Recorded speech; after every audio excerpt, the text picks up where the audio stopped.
दोस्तों, आज की कहानी नेताजी सुभाष चंद्र बोस के जीवन से जुड़ी एक घटना पर आधारित है।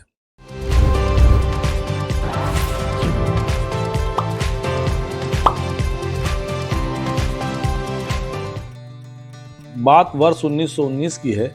नेताजी आईसीएस की परीक्षा पास कर चुके थे और उनका इंटरव्यू होने वाला था। वे आंखें बंद करके विवेकानंद जी और अरविंद घोष जी द्वारा बताई गई विधि से ध्यान लगाकर खुद को शांत कर रहे थे। आईसीएस ब्रिटिश सरकार में नौकरी का सबसे बड़ा पद माना जाता था और उनके पिताजी चाहते थे कि सुभाष आईसीएस बने। लंदन में पढ़ाई करके वह आईसीएस की लिखित परीक्षा पास कर चुके थे। नेताजी के इंटरव्यू देने की बारी जब आई, उस समय इंटरव्यू लेने वाले सभी अधिकारी अंग्रेज थे। अंग्रेजों को किसी भी भारतीय को ऊंचे पद पर जाता देखकर अच्छा नहीं लगता था। वो हर इंटरव्यू में भारतीयों की खिल्ली उड़ाते थे। अंग्रेजों को लगता था कि भारतीय केवल रट्टू तोते होते हैं, इन्हें कुछ ज्ञान नहीं होता।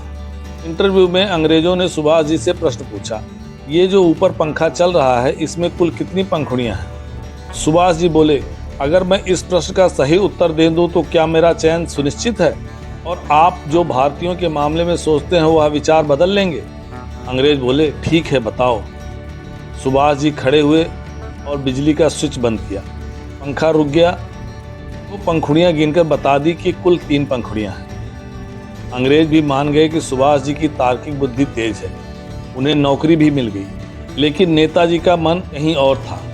उन्होंने 1 साल बाद ही इस नौकरी से इस्तीफा दे दिया। नेताजी सुभाष चंद्र बोस ने इंटरव्यू में जिस तत्काल निर्णय शक्ति का परिचय दिया, वह हमें ध्यान से आता है। उससे हमें यह समझना चाहिए कि जब हम ध्यान करते हैं, हमारा व्यक्तित्व भीतर से निकलता है। ध्यान की वजह से ही हम किसी भी परिस्थिति में किसी भी प्रश्न का उत्तर देने में समर्थ हो जाते हैं। अंग्रेजों ने भी कभी ये नहीं सोचा होगा कि ये युवक इस ढंग से पंखे के पंखुड़ियां गिनेगा।